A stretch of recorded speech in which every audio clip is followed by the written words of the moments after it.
Ever since we were children, we've always heard about the Illuminati, the Freemasons, the people that control the world behind the scenes. None of us know if it's real. Ever since the term conspiracy theory was coined, everybody gets written off anytime they try and think outside the box. So, is it true? Is there really a group of powerful families that have controlled things for a long time? Well, today, we're going to look into it. Nothing but facts. Let's go.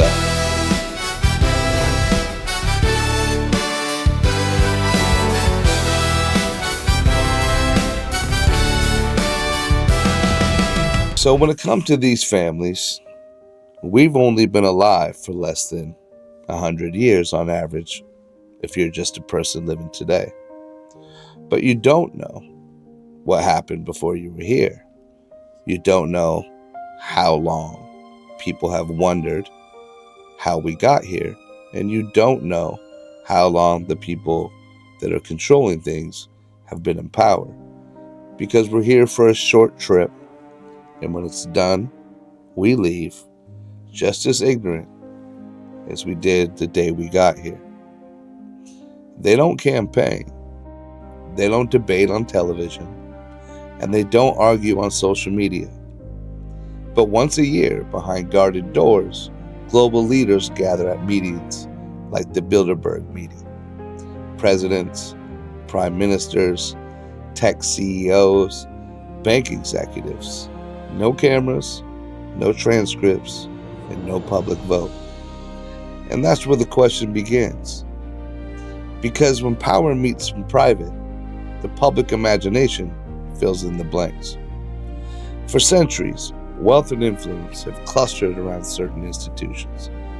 Banks like J.P. Morgan Chase, investment giants like BlackRock or Vanguard, historic dynasties like the Rothschild family or the Rockefellers. These are not secret cults. They are financial institutions and families with enormous economic gravity. And gravity bends things. Governments rely on financial systems. Corporations rely on global capital. Political campaigns rely on funding. Power doesn't float randomly. It concentrates. So when the same names appear in banking, media, defense contracts, pharmaceuticals, energy, and politics, people start to wonder, are they competing or coordinating? Here's the reality. The world is not run by a single secret handshake in a candlelit room. It's more complicated, more human, and still pretty secretive. Elites share schools, they share networks, they sit on each other's boards, they attend the same conferences, and they think in similar frameworks. Not because of the master script, but because power tends to reproduce itself. And when ordinary people feel economically squeezed, politically unheard, or culturally divided, the suspicion grows. Are we free? Or are we just choosing between options pre-selected for us? Bingo. That question fuels documentaries, podcasts, and online rabbit holes. Some of those theories stretch far beyond evidence. Others highlight real concerns about transparency, lobbying, and regulatory capture. The truth is less cinematic than a hidden world government, but it's still unsettling. Corporate lobbying shapes legislation. Central banks influence global markets. Media ownership concentrates narratives, and defense contractors benefit from conflict. Influence does not need a secret society. It only needs access, and access is currency. The real question may not be whether they are all on the same team. The real question is, how much influence should unelected financial power have over a democratic system? Because power rarely announces itself. It just moves quietly through the boardrooms while the public argues on television. And maybe the most important thing isn't believing in the shadows. It's demanding transparency in the light. And maybe the right thing isn't to choose red or blue, left or right, or your favorite religion. Maybe it's riding right down the middle, learning to think for yourself and not picking a side. So who exactly are these families?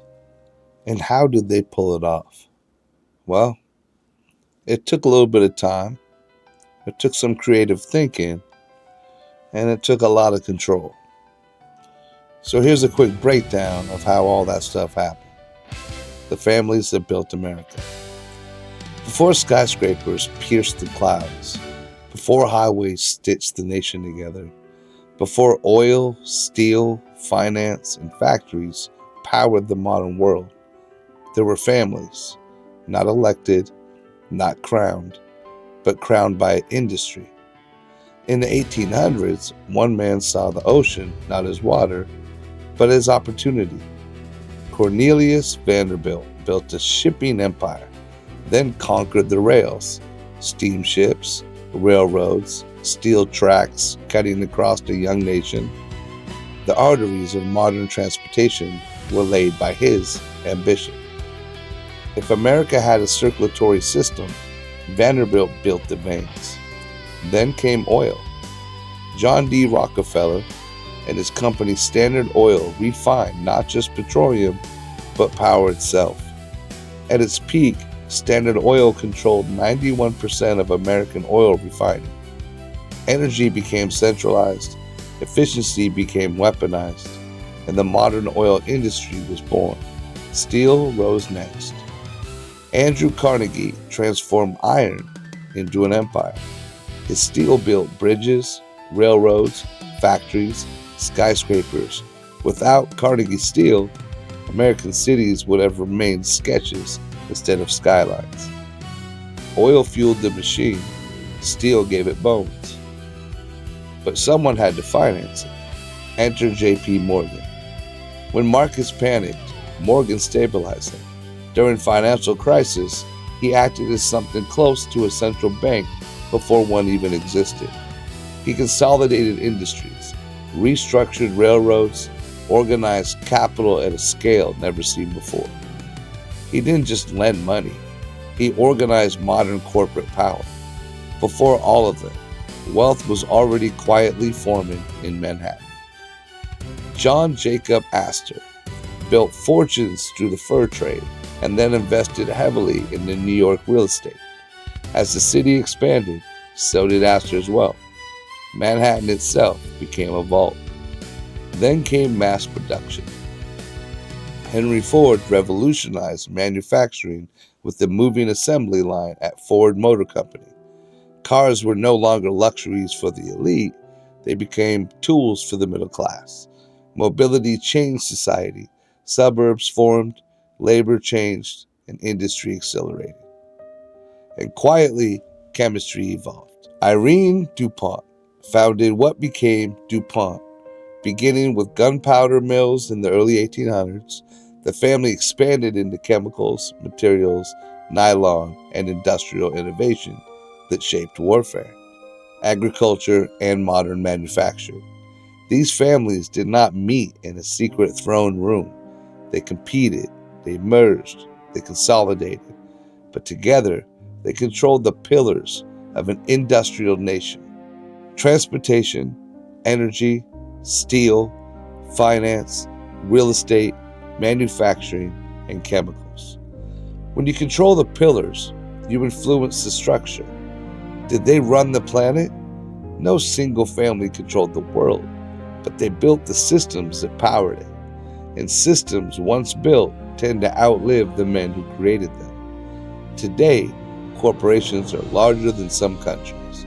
Financial markets move faster than governments. Infrastructure built a century ago still shapes daily life. The question isn't whether these families secretly rule everything.